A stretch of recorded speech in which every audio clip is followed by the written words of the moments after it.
मरीज़ हमारे पास शिफ्ट हुआ कि ये मुख्तलिफ़ हस्पतालों से होता हुआ हमारे हॉस्पिटल आया। बिल्कुल सूख के वो कांटा हुआ था। 55-60 साल का वो आदमी था, बहुत ही पतला दुबला, और हमारी ज़ुबान में यूजली हम कहते हैं बोन एंड स्किन, पानी की शदीद कमी और बुरा हाल। उम्र उसकी 55-60 साल थी। जो उसके साथ एक ही लड़की थी वो 20-25 साल की थी, और वो अपने आप को उसकी बीवी बताती थी। मेरे जूनियर डॉक्टर्स ने मुझे राउंड कराया तो उन्होंने कहा जी कि ये फ़लाँ वार्ड से शिफ्ट हुआ है, इसको 4 महीने से शदीद दस्त लगे हुए हैं, ये कुछ भी खाता है तो इसको डायरिया लग जाता है, और इसके सारे टेस्ट हो गए हैं, गैस्ट्रोस्कोपियाँ, एंडोस्कोपियाँ, बायोप्सी, हर चीज़, इसके कुछ नहीं आ रहा, तशखीस नहीं है। लेकिन अब इसकी हालत इतनी बिगड़ गई है कि ये आईसीयू में शिफ्ट हो गया है, वेंटिलेशन के लिए हुआ है, और इसको कोई दवाई काम नहीं कर रही है। बल्कि मेरे एक जूनियर ने मुझे कहा कि जिस वार्ड से शिफ्ट हुआ है वहाँ की सीनियर डॉक्टर एक हैं, उन्होंने तंजन कहा है कि डॉक्टर साहब ने कहो इनू सूरत रमान सुनाना। तो ना तो टेस्टों में कुछ आ रहा है और ना कुछ आ रहा है। 4 माह से ऐसे है। तो जो हिस्ट्री होती है, हम जो डॉक्टर्स कॉमन चीज़ें होती हैं वो सारे पूछते हैं। तो बच्चों ने मुझे बताया, जूनियर डॉक्टर्स ने, कि ना शुगर है, ना ये नहीं, वो नहीं, फलानी। मैंने इन्हें कहा कि इसका एड्स का टेस्ट करा लें। तो बच्चों ने कहा कि जी पिछले साल इसका एड्स का टेस्ट मेयो हॉस्पिटल में हुआ था, तब भी इसको इसी तरह डायरिया लगा था और वो नेगेटिव है, और लेकिन पिछले साल फिर ये डायरिया ठीक हो गया था 2-3-4 माह के बाद, फिर ये बहुत बेहतर हालत में हो गया था।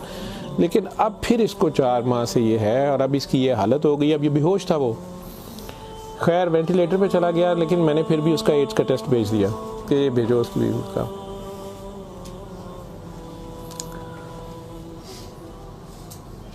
सूरह रहमान हमारे आईसीयू में वैसे ही लगती है, सुबह दोपहर शाम, कई बार मिस हो जाए, दिन में कम से कम एक बार ज़रूर लग जाती है। कोई ना कोई डॉक्टर नर्स ड्यूटी अपनी समझ के इसको लगा देते हैं।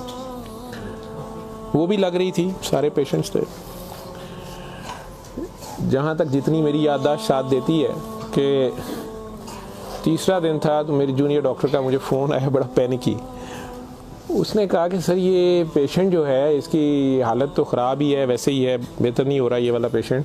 इस पर अचानक एक चेंज आई है कि ये सूरह रहमान जब भी लगती है, मैंने नोट किया है, लेकिन नर्सेज सुबह से बता रहे थे, लेकिन मैंने ये नोट किया अब कि जब भी लगती है इसके नाक मुंह से वैसे उसके पाइप डाला हुआ था, फेफड़े, हम सांस उसको मशीन, सांस वाली मशीन से जो है ना वो उसके लिए पाइप डाला हुआ था। नाक में भी एक नाली थी मैदे के लिए, बेहोश था। उसने कहा जी इसके नाक में से सुंडियां उबलना शुरू हो जाती हैं बाहर को, और नर्सेज इसके ऊपर ड्यूटी करने से तंग हो रहे हैं। तो अब शक्कर एक मशीन होती है जिससे हम मरीज़ के अंदर से एक बलगम निकालते हैं जो नेगेटिव प्रेशर से सक करती है। ओके सर, इसको हम सक करते हैं, लेकिन ये नहीं समझ आ रही कि ये कहाँ से आ रहे हैं। मैंने कहा इसके मैदे से खींच के देखें, उन्होंने कहा जी उधर से नहीं आ रहे। मैं कहा इनकी सांस वाली नाली से आ रहे हैं, कि उसमें से भी नहीं आ रहे। लेकिन जब सूरह रहमान बंद करते हैं ये ख़त्म हो जाते हैं, ये बाहर नज़र नहीं आते। यहाँ हमारी हड्डियों में खाली जगह होती है, उन्हें हम साइनस बोलते हैं डॉक्टर्स। तो मैंने कहा यार फिर इसके ये साइनस से आ रहे हैं, और मेडिकली हम इसे मैगट्स इन्हें कहते हैं हम। शुगर का मरीज़ बेचारा आखिरी स्टेज पे, कई बार उसके ज़ख़म बहुत ख़राब हो जाए तो उसमें कीड़े कई बार पड़ जाते हैं इस तरह। लेकिन ये चीज़ मैंने नहीं सुनी थी, और ना ही उसकी कोई, ना वो शुगर का मरीज़ था ना कुछ और था। मैंने डॉक्टर साहब से कहा कि आप जो है ना इसका ये तो अब एंटीबायोटिक्स जा रही हैं, सारा कुछ जा रहा है, वैसे इसके एड्स के टेस्ट का पता करें वो कब तक आएगा। तो मुझे लग रहा है कि इसकी क़ुव्वत मुदाफ़ियत कोई नहीं है, और ये कीड़े इस तरह पड़ गए हैं, लेकिन उसके अलावा कोई और रिश्तेदार इसका है ही नहीं है, और वो कोई चीज़ ला भी नहीं रही। दवाइयाँ भी हमने खुद अपने फंड से शुरू कर ली हैं। इसका करना क्या है? और मसला ये है कि ये जिस वक्त सूरह रहमान लगती है तो ये कीड़े इसके अब तो आँखों से भी कुछ निकले हैं, तो इसके नाक और मुंह से उबलना शुरू हो जाते हैं। लेकिन जब हम बंद करते हैं थोड़ी देर बाद वो मुंह में कहीं नज़र नहीं आते। तो हमारा ये ख्याल था कि सूरह रहमान बंद कर देते हैं। इसकी बीवी ने भी कहा कि ये तुम लोग फिर बंद करो, पता नहीं क्या तुम लोग लगाते हो। तो वो जो हमारी नॉन मुस्लिम सिस्टर थी, उन्होंने उसे कहा कि मेरी बात सुनो, मुझे नहीं पता इसे क्या बीमारी है, लेकिन वो इसे प्रेयर कहती थी। उन्होंने कहा जब ये प्रेयर लगती है ना, ये कीड़े इसको छोड़ के भागते हैं, ठीक है। तो मैं तो कहती हूँ इसको 24 घंटे यही सुनाई जाओ। जब मैंने ये बातें सुनी तो खैर मैंने कहा कि इसकी बीवी को कहो कि वो रिपोर्ट का या हमें रसीद दे दें, हम खुद अपने तौर पे पता कर लेते हैं। तो मेरे राउंड करने के बाद वो बंदी खुद ही आ गई मेरे पास। तो मुझे नहीं पता था कि वही सिस्टर ने उसकी बिठा के कहीं काउंसलिंग की थी। उसे उन्होंने कहा कि इसको हमें शक है कि एड्स ना हो, कि इसकी कुव्वत मुदाफ़ियत नहीं है, इस तरह कीड़े इसको पड़ गए हैं, कुछ हो गया, शायद कमज़ोरी से हो गया, बीमारी की कमी से हो गया। तो ये उसका हम पता करना चाह रहे हैं। अदरवाइज़ तो जो दवाइयाँ हैं वो वही रहनी है। कुछ तरह की उसने बात की, कहती कि वो डर गई है थोड़ी सी, और वो कहती मैंने बड़े डॉक्टर साहब से कोई बात करनी है। बहरहाल अब मुझे जितना याद है, मैं 1 साल बड़ी सोचा है इसके ऊपर कि मैं इसको बयान करूं या ना करूं लोगों के सामने। उस औरत ने बड़ी खौफनाक कहानी मुझे सुनाई। जब उसे ये डर पड़ा ना कि इसको एड्स ना हो और उसको ना एड्स लग गई हो, अब वो मुझे कहने लगी इधर कमरे में आके कि डॉक्टर साहब ये जो मेरा मियाँ है ना, ये असल में जादूगर है। मैंने कहा आपने तो पहले दिन लिखवाया कि ये रिक्शा चलाता था और रिक्शा ड्राइवर है। उसने कहा जी ये रिक्शा ड्राइवर तो है, लेकिन ये जादूगर है, काला जादू करता है, लेकिन करता कुरान से था। मुझे हंसी आ गई, मैंने कहा कुरान से काला जादू कैसे हो सकता है। बहरहाल टू कट इट शॉर्ट, उस औरत की हमारे वो डॉक्टर्स ने मुझे, चूँकि वो वीडियो मेरे पास वो सिर्फ पड़ी है जिसमें वो कीड़े प्लेट में, हमारी उसे हम डिश कहते हैं, उसमें वो निकाल के वो डाल रहे थे। तो मुझे उन्होंने भेजे कि इसका करना ये क्या है। पहली रात जब उन्होंने मुझे मैसेज किया रात को व्हाट्सएप पे, तो वो वीडियो मेरे पास पड़ी हुई है। और उसने मुझे बताया जी कि मैं खुद किसी की बीवी थी, उसकी माँ मुझे बड़ा तंग करती थी और मैं चाहती थी कि ये मेरे अंडर आ जाए। मुझे किसी औरत ने, दूसरी ने बताया, हमसाई ने बताया कि ये खामन तुम्हारा गुलाम हो जाएगा, तुम इसके पास चली जाओ। बाकी तफसीलात में मैं नहीं जाता। जो कुछ उसने मुझे बताया, उसने कहा जी कि ये इसका जादू का तोड़ ही नहीं था और इसका काम लाजमी इसका होता था, ये जैसे भी करता था।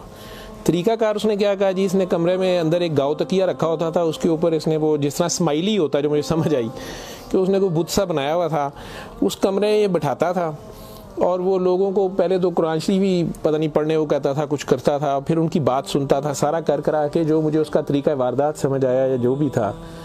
उसने कहा जी कि जो गरजमंद होता था ना, वो दीवाना, औरतें बड़ी दीवानी होती थी, ठीक है, या यंग लड़के लड़कियां कि मेरी वहाँ शादी हो जाए, वहाँ हो जाए, औलाद हो जाए, कई लड़के आते थे। तो जो उसने सबसे गंदी बात मुझे बताई, बड़ी फजूल जो उसकी हरकत थी या जो भी, वो इस्लाम तो हो ही नहीं सकता। उसने कहा जी ये उन औरतों को, और अपने बारे में उसने कहा कि मैंने भी ये गलती की, मेरे से भी ये गुनाह हुआ, लेकिन मुझे गुनाह सवाब का इतना नहीं पता था। तो ये पहले वो तकिए को सजदा कराता था, खुद उसके पीछे खड़ा हो जाता था। फिर वो कहता था कि ये असल में तुम लोगों पे काला जादू हुआ है, इसको तोड़ने के लिए पता नहीं नूरी बड़ा ज़रूरी है, ठीक है। फिर वो हमें कहता था कि वज़ू करके आओ, ठीक है, वज़ू करके आते थे, वो पता नहीं कौन सी सूरत पर वो कई सूरतें मिक्स करता था। ये सब करते कराते 1-2 सेशनों के बाद कुछ नहीं लेता था। फिर जो ज़्यादा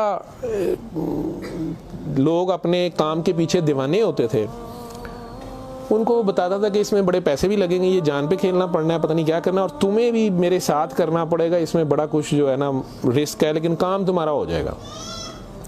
वो जो भी उसकी कहानियाँ थीं, जो उसको बाद में किसी और वजह से पता चली, जो मुझे वो बता रही थी कि जी ये औरतों के साथ भी और यंग लड़कों के साथ या मर्दों के साथ भी गलत काम करता था। फिर उन्हें अपना गंद खाने पे मजबूर करता था। फिर उन्हें पता नहीं कौन से कोई आयत, मतलब आयत बनाई हुई थी या कोई नाम था, पता नहीं क्या, कि अरबी के जी ये पढ़ के ना तुमने ये मिक्सचर जो है ना, ये हंडिया पकाते हुए थोड़ा सा बीच में गंद डाल देना है और अपने खामन को खिला देना है, या उस लड़की को खिला देना है, या उसको खिला देना है। तो मैं अपने खामन के साथ ये सारा कुछ किया मैंने। अब मुझे बताएं कि जब वो उस बंदे के साथ ही सो गई तो उसके खामन तो वो रहा ही नहीं है ना, तो ना वो मुसलमान रही है, ना वो ये हरकतें सारी। अब उसके बाद बकौल इन खातून के, इस लड़की के, कि जी वो खामन जो मेरा था उसमें तो तब्दीली नहीं आई, उसने मुझे फुल मारना शुरू कर दिया। और मुझे इसकी, मेरे तड़प इसकी तरफ भागती थी कि मैं इसके पास आऊँ। तो फिर मैंने इसके पास वैसे आना शुरू कर दिया कि मैंने तुम्हारे साथ शादी करनी है, मैंने उधर से तलाक लेनी है, मैंने ये करना है वो करना है। तो मैं उन्हें बताए बगैर इसके पास आ गई। इसके साथ मैं 6 माह रही। इसने कहा कि फिर ऐसे ही रहना पड़ेगा, और इस सारे काम में मैं शामिल हुई। तो इसने वैसे मुझे कहा कि निकाह हो गया हमारा, कुरान शरीफ पे इसने निकाह किया। उसने कहा हम दोनों की रजामंदी निकाह है, वो पीछे से तलाक लेके नहीं आई। ठीक है। उसके बाद इसको ये डायरिया लग गया। डायरिया लगने के बाद ये कहती है कि जी मेयो अस्पताल में जब हम थे 4 महीने हमें हो गए और बुरा हाल था इसका पिछले साल। तो ये एक दिन मुझे कहने लगा कि मैं कहता हूँ कि मैं अल्लाह से तौबा कर लूँ, अल्लाह मेरी जान बख्शी कर दे, तो मैं तौबा करूं और मैं ना अब रिक्शा ही चला के उसमें जितनी रोटी रोजी होगी तू मेरे साथ गुजारा कर लेगी, और तू भी वापस चली जा अपने खामन के पास। ठीक है। और उधर से जाके तलाक ले ना ले, और ये निकाह नहीं है, और जो भी उसने कहा कि जी हमने तौबा कर ली बकौल उसके जो उसकी समझ थी। ये कहती है जी मैं वापस गई, मेरे खामन ने फिर मुझे मारा। उसने कहा मैं तुम्हें तलाक दे चुका हूँ, तुम मेरी तरफ से फारिग हो, तुम कहाँ से आई हो, ये आई हो, इतनी देर बाद आई, जो भी आई हो। खैर मैं फिर वापस इसके पास आई। तो ये कहती है कि जी वो मैं कोई 48 घंटे बाद, शायद 2 दिन बाद वापस आई है। देखो मैं अस्पताल थे, डॉक्टर बड़े हैरान सन, पेट से ठीक हो गया सी। उन्होंने क्या दवाई फलानी माफक आ गई है, फलानी माफक आ गई है। तो ये अपने पैरों पे खड़ा हो गया। अगले कोई 10-12 दिनों में उन्होंने छुट्टी दे दी। फिर ये मुझे मस्जिद एक में लेके गया, वहाँ हमने निकाह किया। ठीक है। निकाह किया, ये रिक्शा चलाना शुरू हो गया। तो डॉक्टर साहब 6 महीने इन्हें बड़ी मेहनत की थी, रिक्शा भी चलाया, मैं भी कदे सुखी गिली खांदे सा चंगा भला सी। पर डॉक्टर साहब दुनिया बड़ी जालम है, यदी शोहरत सी दुनिया पिछे पैंदी सी, कहना सी मैं काम छड़ छड़िया है। डॉक्टर साहब हूँ फिर एक बच्ची आई तो बड़ी सोहनी सी, वो बड़ी रोंदी सी, ਉਹਦਾ पता नहीं की मसला सी। डॉक्टर साहब ने ਉਹਦੇ ਨਾਲ फिर वही काम शुरू कर लिया। इन्हें फिर वही काम शुरू किया है। मैं इनू पहले कहती रही हाँ, लेकिन डॉक्टर साहब ये पैसे बड़े आते सन। उसके बाद हूँ 4 महीने तो ये इसकी ये हालत है, और अब ये बेहोश है। अब मैं अल्लाह से तौबा करना चाहती हूँ, अल्लाह मुझे माफ़ कर दे, मुझे तो समझ नहीं थी, तो मुझे माफ़ी ले दें, और इसका अब क्या बनेगा और क्या नहीं बनेगा। मैंने ये काफ़ी बीच में से सेंसर करके आप लोगों को सारी बात सुनाई है। और मुझे कहती है जो कीड़े इसके अंदर से निकलते हैं ये क्यों आ रहे हैं, ये कहाँ से आ रहे हैं। मैं कि बीबी ये, मैंने उसे साइनसेस वगैरह समझाया। मैं कि ये इसके बहुत ज़्यादा खून की कमी है, इसके अंदर जरासीम पड़ गए हैं, जो भी। मैं डॉक्टरी तो मैं उसे और क्या मैं उसे कहता।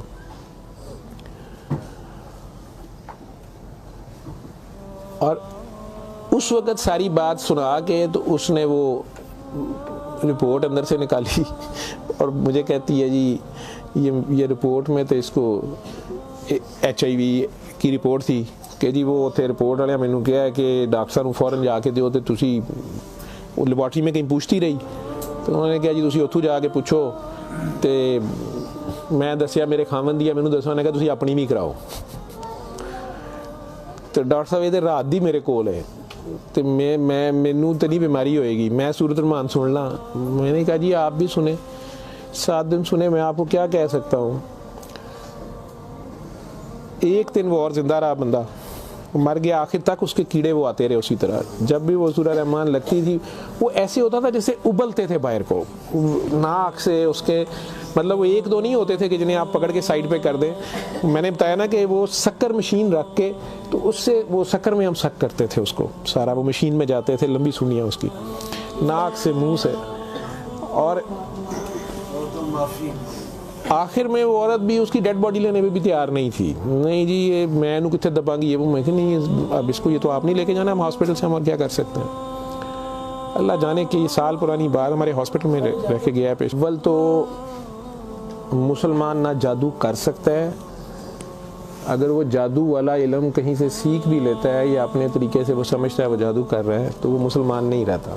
एक चीज़, कुरान को ही लोग मिसयूज़ करते हैं, नापाक हालत में गलत तरीके से बड़ा कुछ करते हैं, और कई बार हम नासमझी में भी अपना खसारा बढ़ाते हैं, हमें समझ नहीं होती और हम कुछ चीज़ें करते हैं।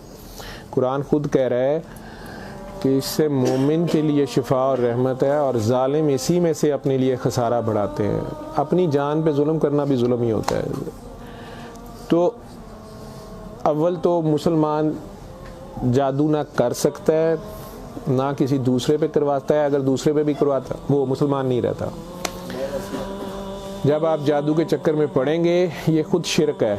आप अल्लाह बनने की कोशिश कर रहे हैं ना, आप अपनी मर्ज़ी के रिज़ल्ट्स लेने की कोशिश कर रहे हैं, ठीक है, माफुकुल फितरत तरीके से, और फिर उससे ज़्यादा बड़ी बदबख्ती कि अल्लाह के कलाम को मिसयूज़ करके, वो सारा करके, तो वो मुसलमान नहीं रहता। मैंने उस दिन भी बताया था, वो बच्ची अमेरिका से जो फ़ोन कर रही थी, आप लोगों के सामने यहाँ मैंने उसे कलमा शहादत पढ़ाया था, तो उसे दोबारा कलमा पढ़वाया था, क्योंकि उसको पता नहीं था। यहाँ वो आई तो वो उससे यही काम किसी और ने करवाया। वो मुसलमान रह ही नहीं गई हुई थी, और खामन से लड़ाई उसकी चल रही थी, उनका आपस में फसाद हो जाता था, ठीक ठाक प्रॉब्लम में थे। फिर उससे दोबारा से बावजू हो के आप कलमा पढ़ें। ज़िंदगी में अगर ऐसी कभी गलती कर दी है तो अल्लाह से माफ़ी मांगे और दोबारा से कलमा पढ़ के मुसलमान हो। दूसरा, अगर आप में से किसी को वहम है कि आप लोगों पे जादू है, तो किसी बाबे के पास जाने की ज़रूरत नहीं है। ये तो फटाफट आप लोग कहते हैं कि जादू बरहक है, और जी जादू नबी करीम सल्लल्लाहु अलैहि वसल्लम पे भी हो गया था। नबी करीम सल्लल्लाहु अलैहि वसल्लम ने उसको कैसे तोड़ा था, उन्होंने क्या तरीका बताया? एक बार सूरह फलक, एक बार सूरह नास, या आप 3 बार सूरह फलक 3 बार सूरह नास पढ़ लें, जादू ख़त्म हो गया। औज़ु बिल्लाहि मिनश शैतानिर रजीम पढ़ते ही ख़त्म हो गया। वैसे तो मुसलमानों पे तो होता ही नहीं है। मैंने सूरह मोमिनून की 89 आयत बार बार रेफरेंस दिया है, मैं किसी बहस में नहीं मजहबी में पढ़ना चाहता। अल्लाह बड़े वाज़ेह तरीके से उसमें बता रहे हैं कि इनसे पूछो, सूरह मोमिनून में 84 से 89 तक, इनसे पूछो कि आसमान और ज़मीन का मालिक कौन है, ये सारा कुछ किसने बनाया? ये फ़ौरन कहेंगे अल्लाह ने। इनसे पूछो तुम्हारी ज़िंदगी और मौत का हर चीज़ कौन फनी, कहेंगे अल्लाह ने। फिर इनसे पूछो फिर तुम कहाँ से जादू कर दिए जाते हो? जब हर चीज़ का मालिक वो है, तो फिर ये जादू तुम लोगों पे कहाँ से हो जाता है? ये हमारी अपनी सोच में होता है। 99% लोग तो साइकी के मरीज़ बने होते हैं, और ये असल में आपस की नफ़रत होती है। हमारी आपस की नफ़रत, हसद, कीने, बुग़्ज़, लालच, हवस, ये जो हमारी सोच की लहरें हैं, ये ज़रूर एक दूसरे को डिस्टर्ब करती हैं। ये नज़र लग जाती है, माँ की नज़र अपने बच्चे को लग जाती है, प्यार से ही देख ले, उसको ज़्यादा एनर्जी चले गई, बीच में माशाल्लाह नहीं कहा, फोकस अल्लाह से हटा, बच्चे पे गया आपका। तो अल्लाह के रेफरेंस से उस बच्चे को देखें कि माशाल्लाह मेरा बेटा कितना प्यारा, तो फिर नज़र नहीं लगती है। ये बातें आपको समझाई गई हैं कि फोकस आपका अल्लाह रहे। नाउज़ बिल्ला, नाउज़ बिल्ला, नाउज़ बिल्ला, कई बच्चे मेरे साथ ज़्यादा प्यार से जब ज़्यादा चलते हैं, आप अल्लाह हैं, नाउज़ बिल्ला मैं अल्लाह कैसे हो सकता हूँ? फिर उन्हें मैं कहता हूँ कि बेटा ये कुफ्रिया कलमा है। किसी बात से कोई बंदा मुद्दतों से फंसा होता है, उसमें से निकलता है, कई बहुत बड़ी बात कर देते हैं। होश के लोग नहीं होते हैं, जब तक होश में नहीं होते हैं तो उस वक्त तक तो उन पे हद नहीं लगती, लेकिन जब होश आ गई है उसके बाद ये बात कुफ्र में आती है, और अल्लाह ये बर्दाश्त नहीं करता। आप नासमझी में भी कर रहे हो, बच्चा नासमझी में भी उल्टी सीधी हरकतें कर रहा हो, तो माँ तो कान पकड़ लेती है, उसने भी उसे सिखाना तो होता है, उसे साबित तो कराएगा, पहचान तो करा के छोड़ेगा अल्लाह कौन है, अल्लाह कहाँ है। ठीक है, आयतुल कुर्सी का मतलब है कुर्सी की निशानी, कुर्सी का इशारा। ठीक, जब आप खौफ की हालत में हैं तो वो पढ़ लें, या आपको लगता है कि हमें कोई मसला ना हो तो पढ़ लें, तो उसका मतलब ये नहीं है कि वो आयतुल कुर्सी के लफ्ज़ या आयतुल कुर्सी के वो आपकी हिफाजत करते हैं। उसका मतलब क्या है? अरब्स को तो पता चलता था पढ़ते हुए कि वो क्या कह रहे हैं, तो वो सारी अल्लाह की हम्द और अल्लाह की शानें बयान हो रही हैं। तो कुर्सी की बात तो हो रही है कि कुर्सी ज़मीनों आसमान पे हर तरफ वो है, तो असल में तो कुर्सी वाले की बात हो रही है। तो जो कुछ करना है कुर्सी वाले ने करना है। तो अगर कुर्सी वाले से आपका ध्यान हट गया, ठीक है, तो आप कुर्सी की पूजा शुरू हो गए, तब भी फंस गए आप।